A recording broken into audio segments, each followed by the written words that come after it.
जब आप 250-300 लोगों को लेकर आए लड़की वाले के घर पर और ठूस कर आपने खाना भी खाया, आपने नाश्ता भी किया, निकाह खानी भी हो गई। जब सारा काम हो गया है, अब बचा क्या है? मुझे बताएं आप, अब बचा क्या है भाई? अब क्या बचा है कि फिर 2 महीना 4 महीने के बाद फिर 500 लोगों के साथ आप बारात लेकर आए? अब क्या करने आए हैं? बिस्मिल्लाहिर्रहमानिर्रहीम। शादी से पहले एक रस्म मनाई जाती है जिसको मंगनी की रस्म कहते हैं। मंगनी की रस्म में होता यह है कि लड़के वाले लड़की वाले के घर जाते हैं और जाने के बाद कुछ बातचीत और कार्रवाई आगे बढ़ाते हैं और अंगूठी पहनाने की सेरेमनी वगैरह होती है। इसको कहा जाता है मंगनी की रस्म।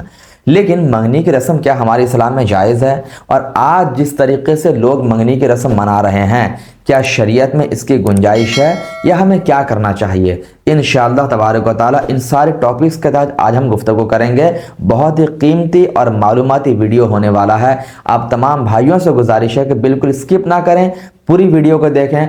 इंशाअल्लाह आपको एक नई राह मिलेगी, एक नई सोच और एक नया फिक्र आपको इंशाअल्लाह देकर जाऊंगा। हज़रात मोहतरम, मंगनी की रस्म आका करीम अलैहिस्सलाम के हदीसों से ये बात साबित होती है और ये बात समझ में आती है कि हुजूर ने इरशाद फरमाया कि जब किसी लड़की से रिश्ता लगे तो एक नज़र लड़का लड़की को देख ले और लड़की लड़का को देख ले।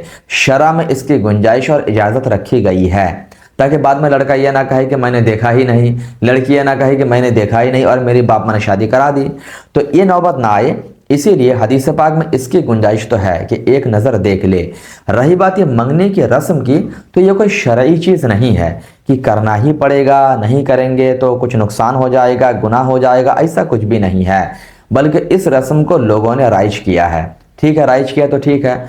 हम कुछ सालों पहले देखते थे, 10 साल 15 साल पहले जब मंगनी होती थी तो हम ये देखते थे कि लोग मंगनी में जाते थे और बाकायदा पेपर तैयार होता था वहाँ पर कि कितने लोग बारात में आएंगे, क्या देन महर वगैरह रहेगा, गवाह कौन कौन रहेंगे और निकाह की तारीख क्या होगी। इन सारे टॉपिक्स पर गुफ्तगू होती थी और बाकायदा तहरीरी तौर पर उसको लिख लेते थे। ये काम होता था और लिमिटेड लोग आते थे, 15 20 30 इस तरह के लिमिटेड लोग आते थे और आने के बाद बस इतनी बात होकर के लड़के वाले वापस चले जाते थे, फिर शादी के तारीख में बारात लेकर आते थे। पहले ये होता था। लेकिन अब जो हम ये देख रहे हैं कि लोग किस कदर इसमें गुलू करने लगे हैं और किस कदर इसमें ज्यादती करने लगे हैं। अब भाई हालात ये हो गए हैं कि पैसा लोगों के पास हो गया है, तो लोग अब ये कर रहे हैं कि जिस तरीके से लोग बारात में लोग आते हैं, इस तरीके से अब लोग मंगनी में आने लगे हैं। अल्लाह की पनाह क्या बताऊं, 250 300 350 400 लोग मंगनी की रस्म में आ रहे हैं। कितनी हैरत की बात है भाई, कितनी हैरत की बात है। इतने ज़्यादा लोग मंगनी में आ रहे हैं और जो असल काम मंगनी में है, जिसको बातचीत कहा जाता है, वो बातचीत तो होती ही नहीं, बल्कि वो तो पहले ही से समधन जो है वो तय कर लिए होते हैं। या फिर यह है कि बाद में लोग डिसाइड करते हैं कि डेट क्या रहेगी, लेन देन क्या रहेगा, बाद में डिसाइड करते हैं। अब ये रस्म में क्या होता है, सिर्फ एक फॉर्मेलिटी कि मंगनी हो रही है, लड़के वाले आए हैं, एक फॉर्मेलिटी, और फॉर्मेलिटी की अदा करने के लिए 250 300 400 लोग आ रहे हैं। अच्छा, उस पर मजीद ये कि अब फिर होने क्या लगा है कि अब मंगनी के रस्म के साथ साथ लोग निकाह खानी भी करवा ले रहे हैं। पहले ऐसा नहीं होता था, अब देख रहा हूं कि लोग निकाह खानी भी करवा ले रहे हैं। ठीक, अच्छी बात है, निकाह खानी करवा लिए ताकि नौजवान नस्ल जो गुनाह से बचे, एक दूसरे के साथ फ़ोन में बातचीत कर सकें, साथ देखा देखी कर सकें। शरई तौर पर निकाह अगर हो जाएगा तो ये काम कर सकते हैं। लेकिन अब बात यह है कि जब आप 250-300 लोगों को लेकर आए लड़की वाले के घर पर और ठूस कर आपने खाना भी खाया, आपने नाश्ता भी किया, निकाह खानी भी हो गई। जब सारा काम हो गया है, अब बचा क्या है? मुझे बताएं आप, अब बचा क्या है भाई? अब क्या बचा है कि फिर 2 महीना 4 महीने के बाद फिर 500 लोगों के साथ आप बारात लेकर आए?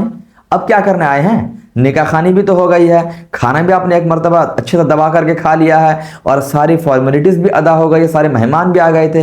फिर 2-4 महीने के बाद बारात की शक्ल में एक और बड़े 500-600 लोगों की फौज के साथ आकर आपने जो लड़के वालों पर हमला कर दिया, इसकी क्या ज़रूरत थी? मुझे बताइए, क्या ज़रूरत थी?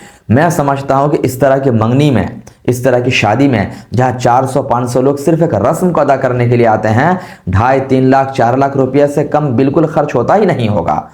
मैं तो समझता हूं एटलीस्ट 3 लाख 4 लाख इजीली खर्च होता होगा। अब आप मुझे बताएं, थोड़ी सी अकलमंदी से अगर आप काम लें कि हम ये मंगनी और शादी दोनों को अलग अलग ना करके अगर एक ही में दोनों काम को समेट लें, कि हमारा क्या नुकसान हो जाएगा।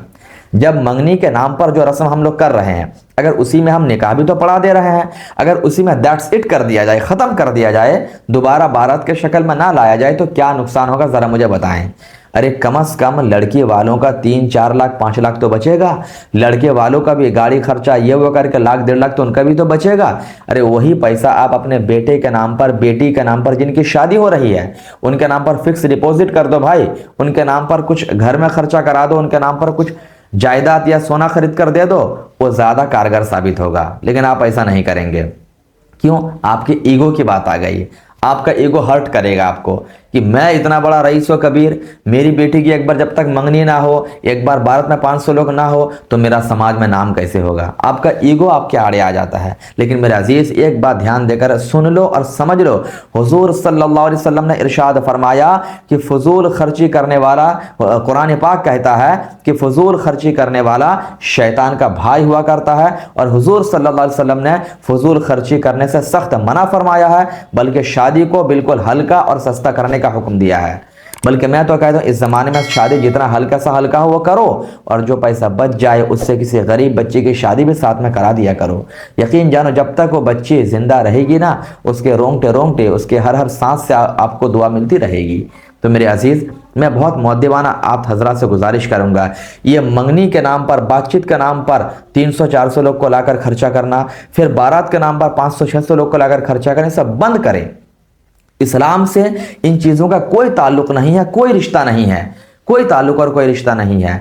लेकिन आपने बस अपनी इज्जत के खातिर, अपने नामो नमूद के खातिर ये सारा काम कर रहे हैं, तो इसमें सवाब तक आपको नहीं मिलेगा। आप क्यों? चूंकि सिर्फ दिखावे के लिए कर रहे हो। इसलिए मेरे अजीज, इतना फजूल खर्चा ना करें। कौम मुस्लिम का हाल आज देखें। आज हमारा मुस्लिम समाज तालीम के मामले में, एजुकेशन में बिल्कुल ज़ीरो हो गया है। हमारे मुसलमान भाइयों के लिए, अगर हो सके हमारे बहनों के लिए इस्लामिक स्कूल बनाए, इस्लामिक कॉलेज बनाए, इस्लामिक हॉस्पिटल बनाए, ये सारा काम करें ना। लेकिन नहीं, हम अपना फजूल पैसे को जो है शादी और मंगनी के नाम पर फजूल खर्चा करते चले जा रहे हैं। अल्लाह पाक सही समझ के तौफीक अता फरमाए। मेरी बात थोड़ी कड़वी ज़रूर हुई है, लेकिन आप दिल पर हाथ रख कर रात को सोचिएगा कभी कि हम कहाँ तक दुरुस्त कर रहे हैं और हम कहाँ तक ठीक कर रहे हैं। अगर मेरी बात आपको अच्छी लगी और समझ में आई तो ज़रूर दूसरे भाइयों तक खूब खूब शेयर करें, ताकि हर वो लोग जो इस तरह का काम में फजूल खर्ची करते हैं उनको सही बात समझ में आ जाए। अल्लाह तौफीक दे समझ में आ जाए। हर उस भाई तक मेरी वीडियो को ज़रूर पहुँचाएँ। आप हज़रात से गुजारिश बस इतनी से करूँगा, इन बातों पर अमल ज़रूर करें। आपका भी फ़ायदा होगा, तमाम कौम मुस्लिम का फ़ायदा होगा। अल्लाह पाक सबको सही समझ के तौफीक अता फरमाए। अस्सलामु अलैकुम व रहमतुल्लाहि तआला व बरकातुहू।